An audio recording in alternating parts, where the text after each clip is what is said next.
Iran ಗೆಲ್ಲುವಂತಕ್ಕೆ America ನಾನು ಬಿಟ್ಟರೆ ಸಾಕಪ್ಪ ಅನ್ನೋ ಮಟ್ಟಕ್ಕೆ ಬಂದಿದ್ದು.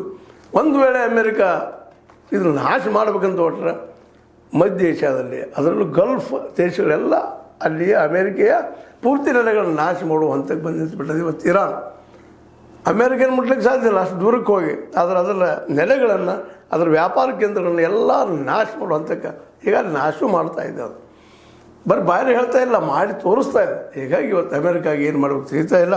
ಅದಕ್ಕಾಗಿ ಇವತ್ತು ಇರಾನ್ ಅಂತ ತಿರಸ್ಕಾರ ಮಾಡಿದ ಯುದ್ಧ ವಿರಾಮ ಜೊತೆಗೆ ಕಂಡೀಷನ್ ಅವ್ರು ಮುಗಿಸ್ಕೊಡೋದಿಲ್ಲ. ಮತ್ತು ಇಲ್ಲಿ ನಮ್ಮದು ಲಾಸ್ ಆಗಿದೆ, ನೀವು ಲಾಸ್ ಮಾಡಿದ್ರಿ ಎಲ್ಲ ರೀತಿಯಿಂದ, ಅದು ಕೊಡಲೇಬೇಕು.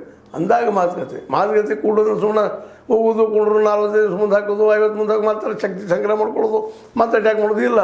ಫಸ್ಟ್ ಕಂಡೀಷನ್ ಮತ್ತಿನ್ನೆಂದೂ ಭವಿಷ್ಯದಲ್ಲೇ ನಾವು ಯುದ್ಧ ಮಾಡೋದಿಲ್ಲಪ್ಪ, ಇರಾನ್ ಮೇಲೆ ಅಟ್ಯಾಕ್ ಮಾಡೋದಿಲ್ಲ ಅನ್ನೋ ಭರವಸೆ ಕೊಡಬೇಕು.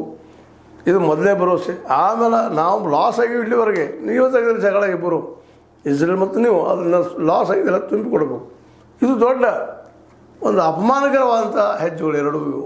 ಅದರಲ್ಲೂ ಮುಖ್ಯವಾಗಿ ಹೇಳಿದಂಥವರು ಮೊದಲು ಹೇಳಿದಂಥ ಕಂಡೀಷನ್ ಏನಪ್ಪ ಅಂದ್ರೆ ಯುದ್ಧ ಶಾಶ್ವತ ವಿರಾಮ ಆಗಬೇಕು. ಇದು ಒಪ್ಕೊಂಡ್ರೆ ಸೋತಂಗನೇ ಅವರು. ಮತ್ತು ಅಲ್ಲಿ ಲಾಸ್ ಆಗಿ ತುಂಬಿಕೊಡೋದಂದ್ರೆ ಇನ್ನೂ ಸೋತಂಗೆ. ಅಪಮಾನಕರವಾದಂಥ ವಿಷಯಗಳು ಇವುಗಳು ಅಮೇರಿಕ ಒಪ್ತದನ ಅನ್ನುವಂಥ ಮಾತು ಒಪ್ಪೋದಿಲ್ಲ. ಯುದ್ಧಕ್ಕೆ ರೆಡಿ ಆಗು ಅನ್ನುವಂಥದ್ದು ಅದು ಬೇಡ, ನರಕಕ್ಕೆ ರೆಡಿ ಆಗು ಅನ್ನುವಷ್ಟು ಮಟ್ಟಿಗೆ. ಅಂದ್ರೆ ನಿಮ್ಮನ್ನ ಮಧ್ಯ ದೇಶದಿಂದ ಓಡಿಸೋದು ಗ್ಯಾರಂಟಿ.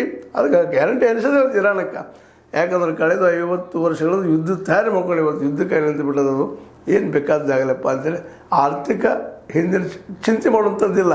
ನಾವೇನು ಮಾಡೋನು ಅಂತೇಳಿ ದುಡ್ಡು ಸಾಕಷ್ಟು ಅದ. ಎಣ್ಣೆ ಇವತ್ತು ನಮ್ಮ ಚೈನಾ ತೆಗೆದು ತೆಗೆದುಕೊಂಡು ಹೋಗ್ತದೆ, ಭಾರತಕ್ಕಷ್ಟು ಬರ್ಲಿಕ್ಕತ್ತದ, ಬೇರೆ ಬೇರೆ ದೇಶಗಳು ಹೋಗ್ಲಿಕ್ಕತ್ತದ. ಅದ್ರ ಜೊತೆಗೆ ಹೊರ್ಮುಜನ್ನು